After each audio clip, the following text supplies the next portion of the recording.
Hey, future managers, welcome back. So last time we left off talking about the 5 steps participatory planning.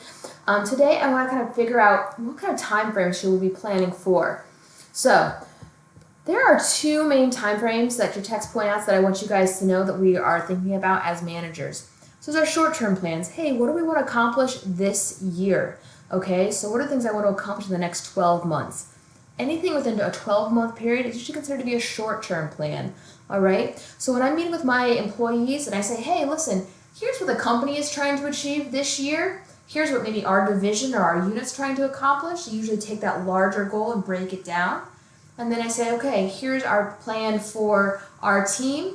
Here's my plan. I tell them, I make sure I have my goals and everything set up. And then I'll say, okay, and this is kind of, maybe I have 3 things that I want to see you accomplish this year to help grow you and help you advance to the next level. Because keep in mind, I'm always thinking about learning and growing, how to keep those employees going to that level of self-actualization from Maslow we talked about a couple weeks ago. So I'm like, hey, here's 3 of my goals for you, short-term, next 12 months. What are 2 that you have for yourself?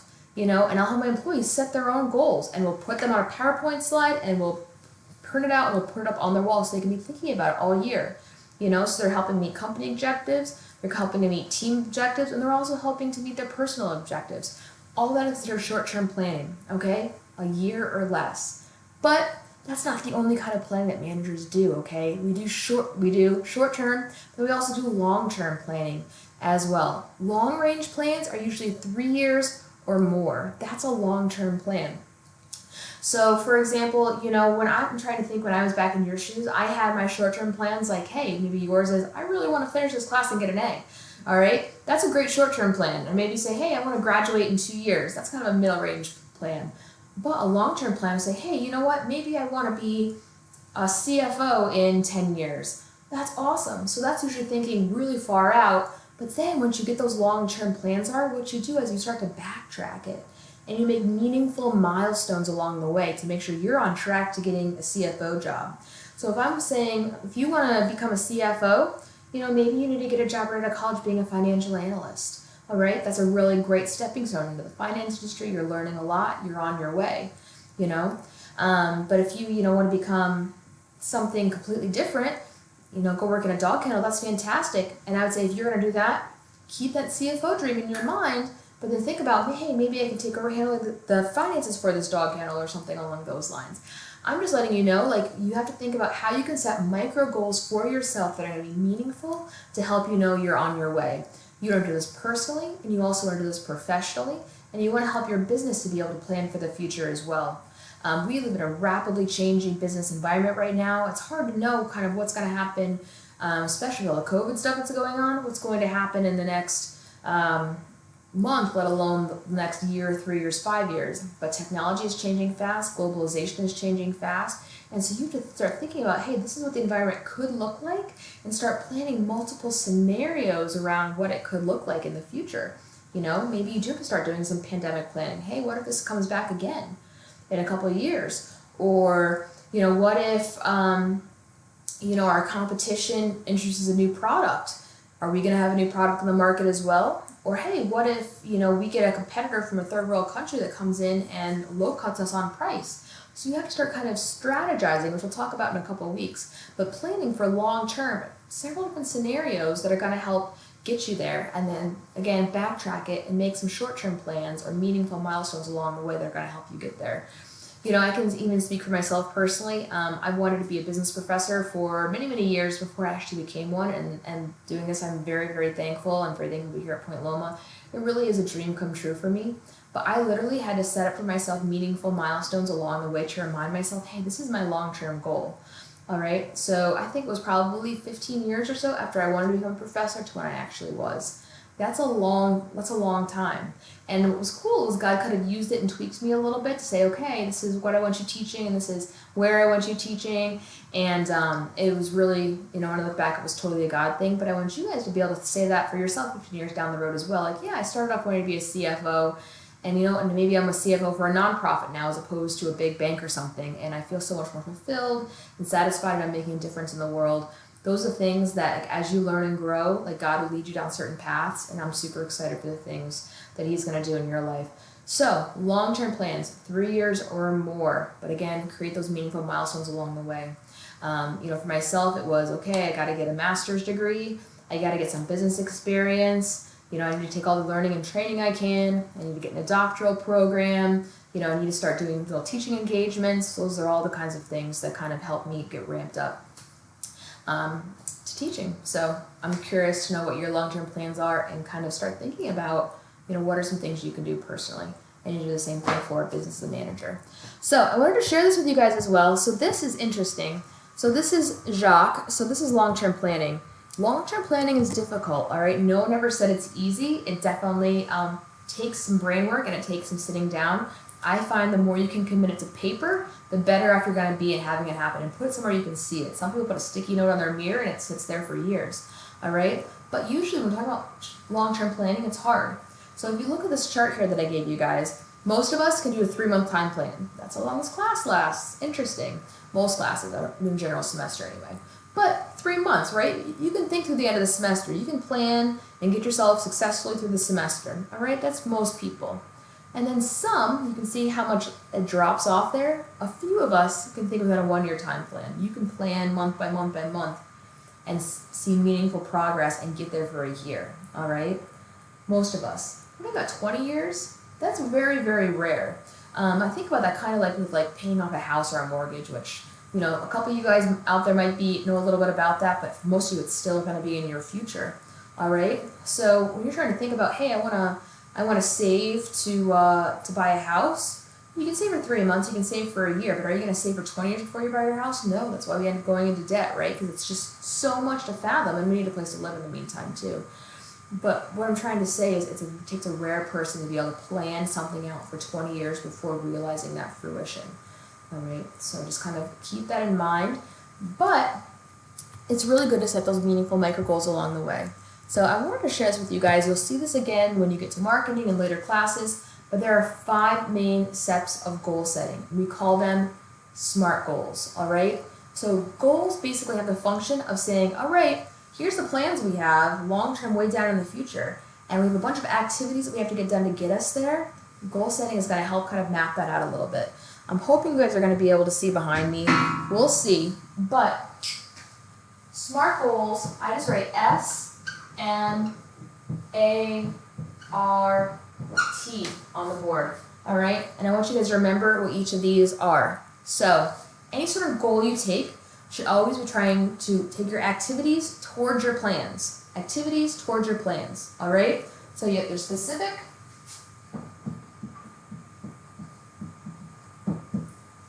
I always encourage everyone, be as specific as possible in your career goals, what you want your employees to do, what you want your business to do. I always say, try to numerize that wherever possible. Make it measurable. That is the M. All right, so I work in supply chain. So I would always say, hey, I want to see 99.7% defect-free material coming out of the shop every day. Or I want you to get 2% cost out with all the different supplies that you're buying from our suppliers this year. Or I want you to be able to cut our shipping time from China to the US in half for less money. Those are kind of the things. And so I'd give them numberable goals. We can say after 12 months or after 3 years, did we get there? And do we have, those marker numerical milestones along the way that you've gotten there? If I wanted to get 10% out of my product, I couldn't say, hey, do it tomorrow. It takes a lot of different smaller goals, less defects, because defects cost money.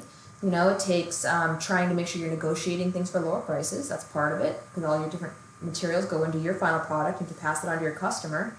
And then you have to make sure you can get things when you need them and get them out the door, because the longer you're holding on to them, and you, in supply chain, when it leaves the supplier till it gets to you, that shipping time, that's all money you're carrying on your books. So those are all kind of miniature steps that I would take my team to say, hey, this is how we're going to kind of measure to keep our costs down. Third one, keep it attainable. All right?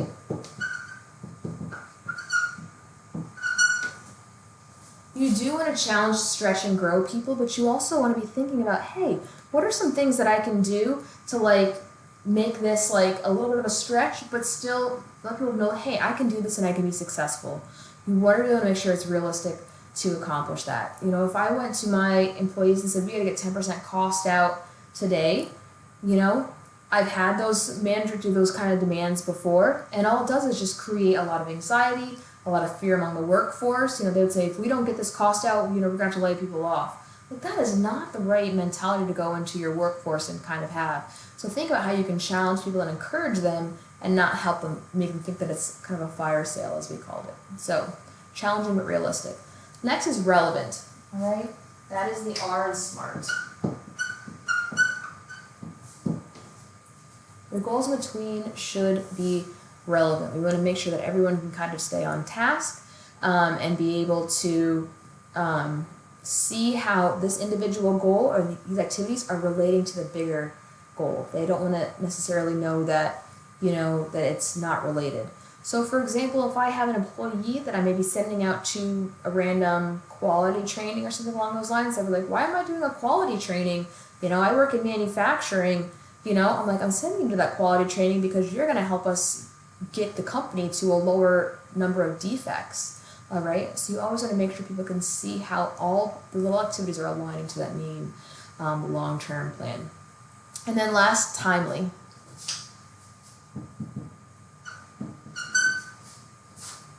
Okay, timely is the last one. You always want to make sure that you know when your deadlines are. So if you have a really good planner or scheduler, work closely with them, and that way everybody knows, hey, listen, you know, by June, we should be here. By December, you know, we should be here. And then you're going to be on track to meet all your goals for the year.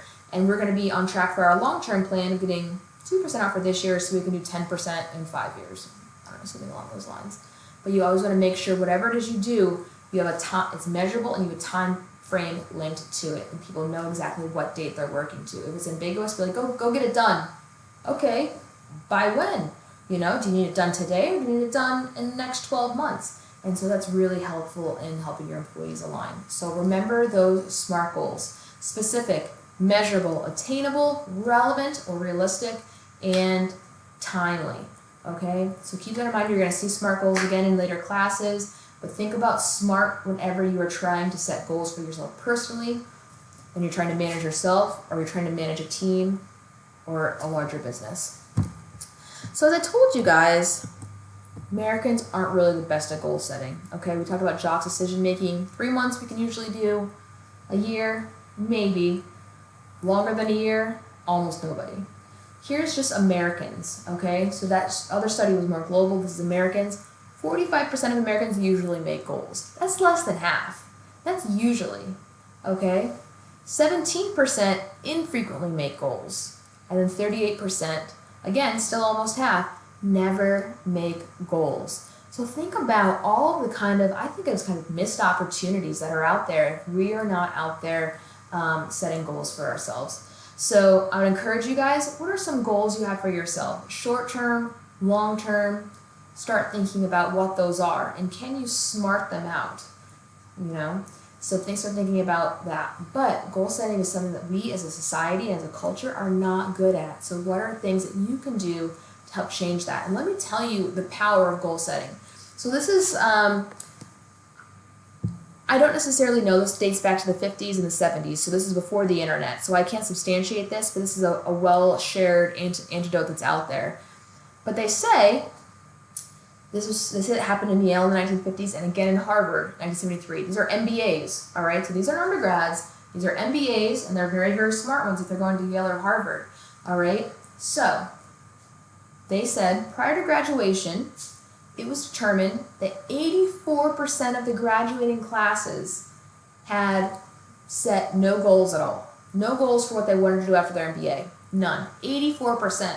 So that's more than half. That's more than 3/4. That's, I don't even know, 84%. That's a lot, okay? So they set no goals. 13% had set written goals, so they wrote them down, but then they hadn't gone into the planning process. They hadn't figured out how they were going to use their goals to get them to their plans.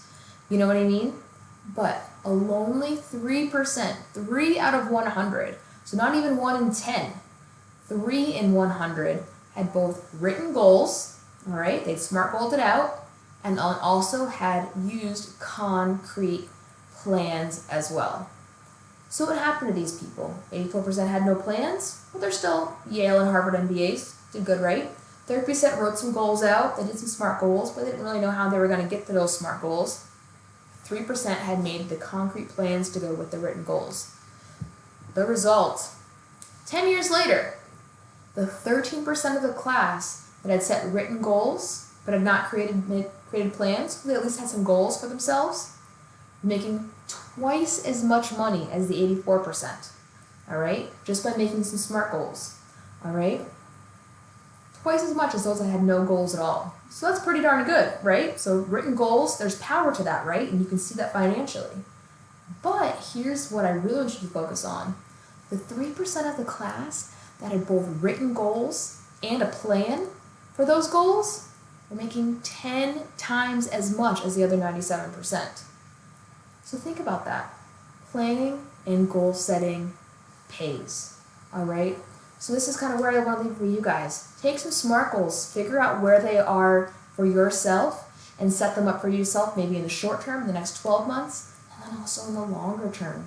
And start to think for yourself, hey, what are some ways that I can live out these SMART goals and help me reach my long-term plans of what you want to be when you grow up?